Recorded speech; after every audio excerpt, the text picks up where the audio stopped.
Okay, so today we're going to be packing our dry goods. So when you're packing dry goods for a client, you're first going to consult your preference sheet. Every dry good that they're going to be getting is going to be highlighted in yellow. A good example page of what a typical dry goods order looks like is going to be available on this preference sheet. So for example, 2 boxes of mac and cheese or 1 box of pasta. This is a great reference sheet if you need to remember how much of the quantities approximately for each item. So the first step you want to do is get the individual client's preference sheet, and you're going to take a look at all of the things here that are going to be yellow, and you're going to begin to assemble them from your shelves of dry goods. So we'll start with coffee, tea, dairy, milk, and dry goods.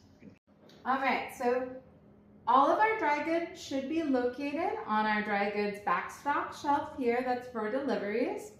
If you notice here, everything is going to be labeled with its item, as well as approximate order of how they end up getting packed on your list here. Okay, so we're looking for coffee. We've got regular decaf coffee only, decaf tea, milk, dry goods, no beans, hygiene. So we'll start with our coffee and our tea, and we'll assemble everything we need from here and place it on our table. All right, we've got all of our dry goods assembled from our sheet here. Some items we didn't have any of, so unfortunately we're just gonna have to skip them for this week. So here are all the items that we did have, and we're gonna put them all into a plastic bag.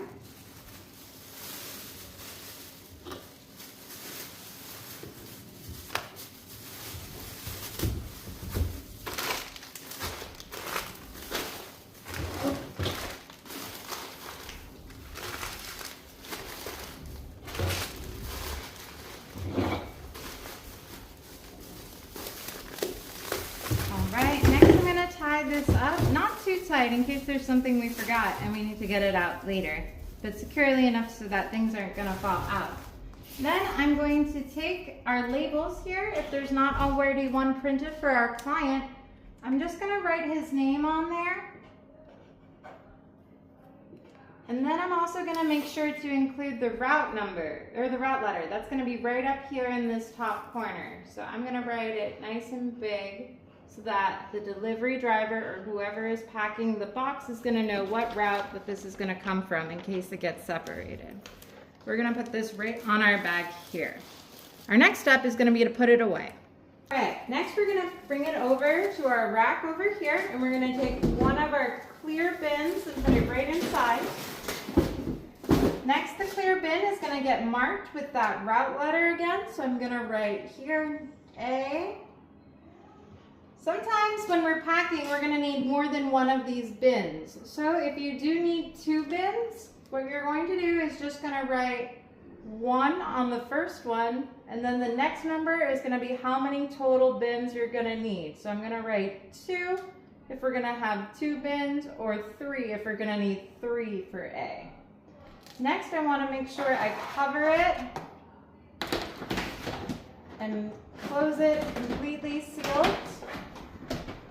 That way we can make sure that nothing gets in there until it's packed up.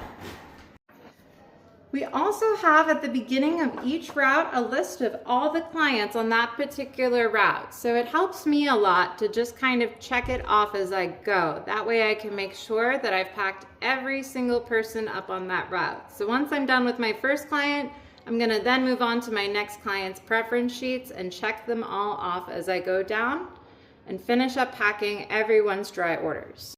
Next, I'm going to go on to our delivery tracker, and I'm going to look for the route that I was working on, okay? So we're at A.